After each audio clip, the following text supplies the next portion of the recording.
और व्यास जी का सांसारिक नाम श्री श्याम सुंदर सिंह था और वो सदगुरु के चरणों में 1994 में आए थे और 1994 में आए थे तो हमारे पिताजी को विश्वास तो नहीं होता था, थोड़ा राजपूत घराने से थे तो थोड़ा वो थे, जात का अहंकार था उनको, लेकिन वो बहुत सारा स्वभाव के थे अंदर से। तो वो आए तो गुरुजी से मिले तो एक दो बार मिलते गए तो गुरुजी से ऐसा उनका लगाव हो गया और गुरुजी ऐसा उनके पे छाप छोड़े कि वो रात को दिन को कभी समझते ही नहीं थे। गुरुजी व्यास जी ऐसे हो गए थे कि अगर गुरुजी कहीं खड़े हो और कहे ये व्यास ही आम का पत्ता हो कि नीम का पत्ता, तो अगर आम का गुरुजी नीम का दिया तो कहते नीम ही का पत्ता है, भले आम का हो। उनके अंदर इतना विश्वास था। और हम लोग वो कहीं भी जाना होता था तो हम लोग से बताते नहीं थे कि हमको गुरुजी के साथ जाना है। उनका एक अटैची था, हमेशा वो तैयार रखते थे और जब यहाँ से गुरुजी, उसमें फोन नहीं था, चिट्ठी लिख के देते थे और वो तैयार हो जाते थे वहां पे और तुरंत ट्रेन पकड़ के अपना गुरुजी के साथ चल देते थे। और वो ऐसे मतलब सौभाग्य उनको प्राप्त हुआ कि सदगुरु के चरणों में ही अपना जान न्यौछावर कर दिया। और ऐसा कोई ना किसी परिवार का भी नहीं होगा, हम वो नहीं कह रहे हैं, लेकिन आज तक वैसा मृत्यु कोई नहीं पा पाएगा जो सदगुरु के चरणों में व्यास जी मृत्यु पाए। वो भी जहाँ गुरुजी बरसों तपस्या किए थे वहां जाके वो अपने सदगति को प्राप्त हुए और वहां मृत्यु की हुई। हम लोगों को गर्व होता है कि ऐसे सदगुरु के चरणों में हमारे पिताजी मतलब अपना जीवन त्याग किए और वो बोले कि सदगुरु जी हम तो जा रहे हैं। और सदगुरु जी के कृपा से उनकी 11 वर्ष अधिक याव चली जितनी याव थी उनकी। वो 44 वर्ष की याव नहीं उनकी मृत्यु थी, लेकिन वो 54 साल की उम्र में मृत्यु उनकी हुई। और भलवली जैसे मार्केट में 4 दिन पूरी दुकानें बंद थी जब उनकी मृत्यु हुई थी। वो किसी से डरते नहीं थे, डीएम हो चाहे एसपी हो, किसी से नहीं डरते थे और वो बहुत सामाजिक आदमी थे। और अपना वैसा शरीर अभी किसी का है नहीं, हम लोग तो भी छोटे हो गए उनसे। शरीर उनका बहुत विशाल था और अच्छे थे और किसी से डरते नहीं थे। केवल वो कहते थे कि गुरु जी जो कर देंगे वो हम कर देंगे, बस यही वो जानते थे और इसके सिवा कुछ जानते ही नहीं। और उनकी जब मृत्यु हुई तो कम से कम हम जानते हैं कि यहाँ भलौनी जब कम से कम 200-400 लोग बैठे होंगे, 1000 लोग, कम से कम कई हजारों की भीड़ हमारे मकान पे लग गई भलौनी मार्केट में। और उस समय वो स्थिति थी और जितना उनको सम्मान गुरुजी ने दे दिया हम जानते हैं कोई नहीं पाएगा। मैं तो एकदम सही बोल रहा हूँ, उसमें कोई नहीं पा पाएगा। और वो जितना गुरुजी को विश्वास करते थे उतना शायद कोई विश्वास भी नहीं करने वाला मिलेगा। हम लोग तो अभी कुछ नहीं है, लेकिन उनके पद चिन्हों पे चलते हैं। और वो जब मरे तो कहे बेटा, जैसे बात फोन से हुआ, उसमें पीएमटी फोन था हम लोगों के पास घर पे और गुरुजी कलकत्ता ही थे तो वहां से आ गए। और कलयुग था नहीं तो हम जानते हैं कि अगर गुरुजी के पास हमारी इतनी शक्ति है कि वो आज यहाँ बैठे होते, उनकी मृत्यु और नहीं हुई होती और आज भी वो बैठे होते यहाँ पे। इतनी शक्ति हमारे सदगुरु के पास है। और जो जितना नजदीक रहेगा गुरुजी के पास, जितना लगाव रखेगा, उतना ही वो शक्ति पाएगा और उतना ही वो आगे बढ़ेगा। मैं जानता हूं लोग कहते हैं गुरुजी हम बहुत आगे चल गए, नहीं हाई हो गई, लेकिन चल गई तो कम से कम एक जगह के ध्यान दो। चल गई चलने से थोड़ी ना हुई। सदगुरु के पास आप अगर सदगुरु आपको दिए हैं तो आप दिल खोल के दान कीजिए, दिल खोल के रहिए उनके साथ, तो आपको लगेगा कि हाँ सदगुरु आपके साथ हैं। नहीं तो ऐसे तो आएंगे जाएंगे, लोग कहते हैं 5 बार गई वाली मंदिर पर हमके लाभ नहीं मिलल बा, 5-6 बार चल गई, 7 बार। जब तू गिनवा तो क्या लाभ मिली? भगवान के पास गिना जाता है कितने बार गए हैं। आप जाइए और मांगिए मत, आपको मिलना होगा तो वैसे मिल जाएगा। हम उनके छोटे पुत्र हैं। हमारे एक बड़े भाई हैं, आरएम हैं सीड लाइन में, और हम छोटे पुत्र, हम बिजनेस करते हैं। और हम पिताजी चले गए, पिताजी के पास उस समय समाज सेवी थे और कम से कम 10-15 तो शादी लड़कियों का करा देते थे, घूम घूम के शादी तय कराते थे।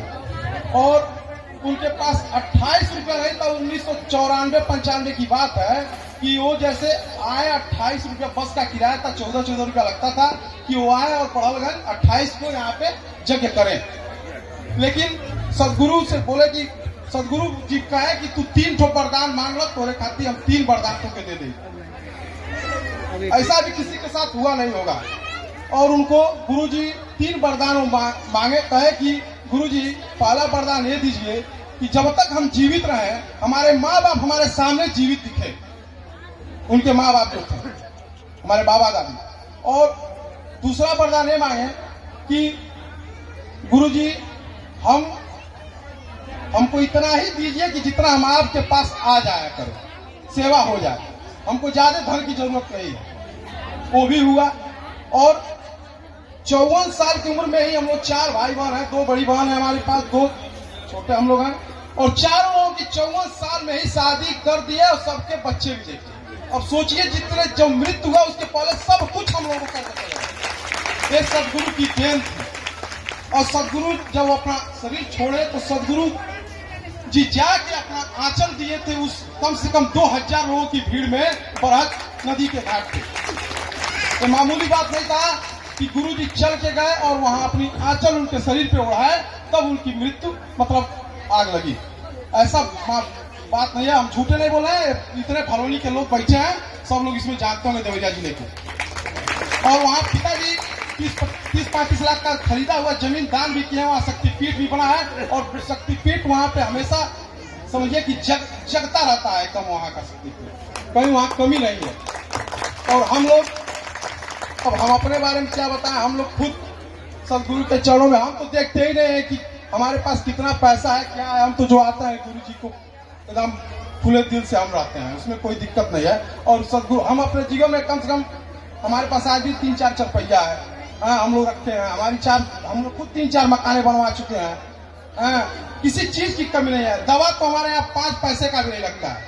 हमारी माता जी यहाँ 75 साल की हैं और यहाँ पे जैसे कर रही हैं, तो हम लोग को टाइम बिजनेस से कम मिलता है तो नहीं आ पाते हैं, लेकिन माता जी हैं। और दवा तो समझिए कि शून्य मात्र का लगता है, कुछ लगता ही नहीं है। यहाँ बहुत लोग बैठे हैं, लोग कहते हैं कि अरे कैसे कमुआ करना सब, जहाँ से मंदिरवा से रुपया लेके आना सकाओ जैसे।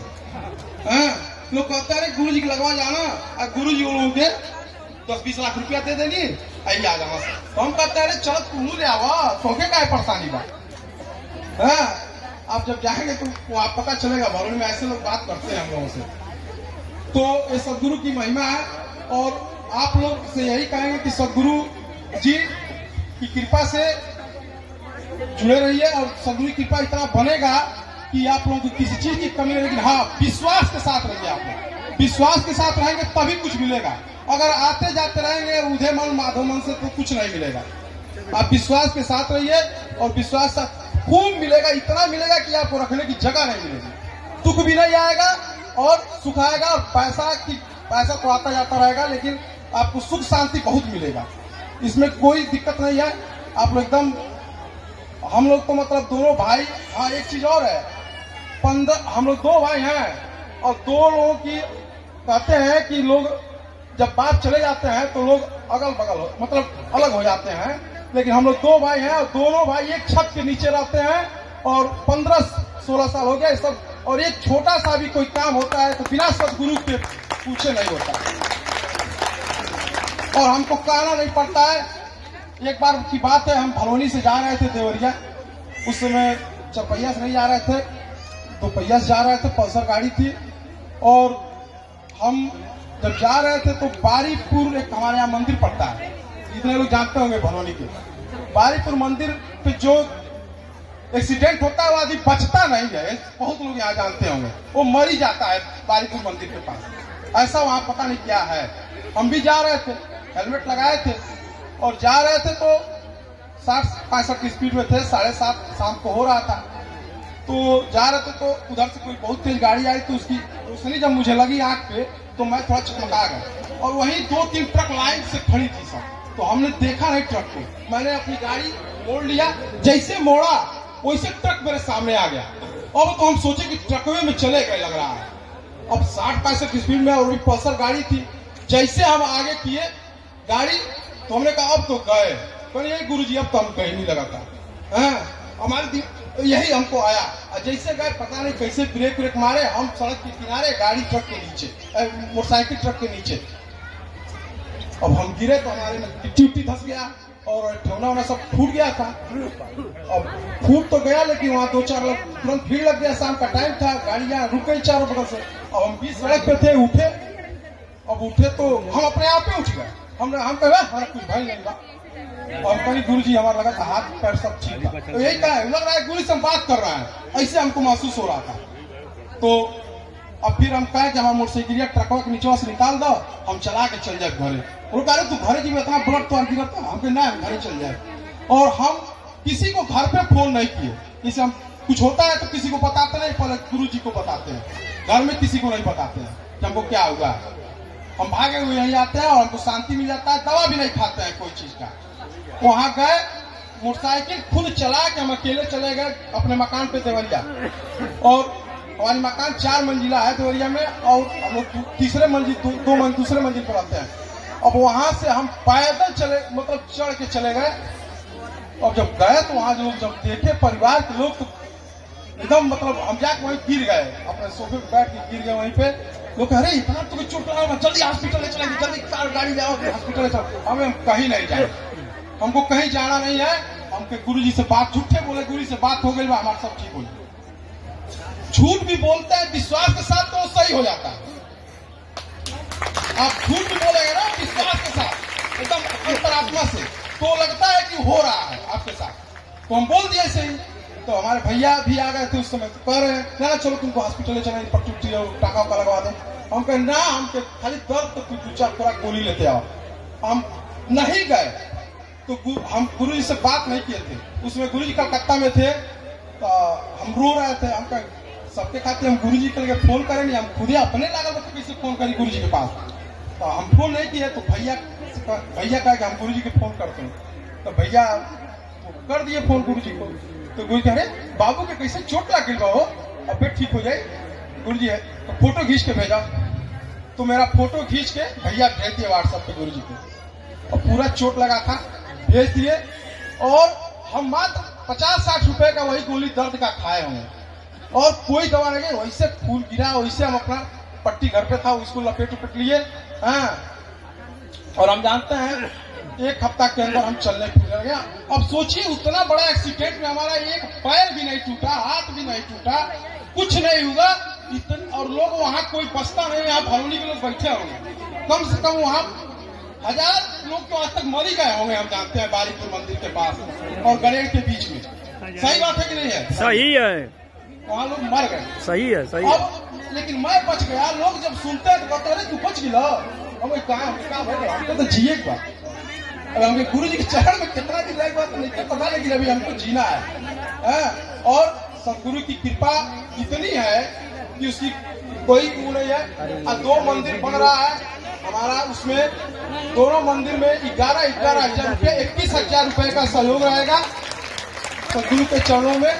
मेरी यही इच्छा है। और इस जगह में मैंने 51,000 रुपये दिए हैं। और पैसा तो छोड़िए, पैसा तो कहना, हम तो सोचते हैं जो देते हैं वो कमी है।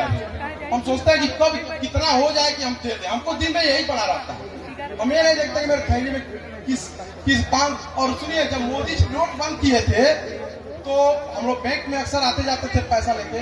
तो हमको पहले ही दिन हमको 2,000 का नोट मिल गया, जिस दिन मोदी जी लॉन्च किए थे 2,000 का नोट। बैंक मैनेजर साहब हमको दिए थे।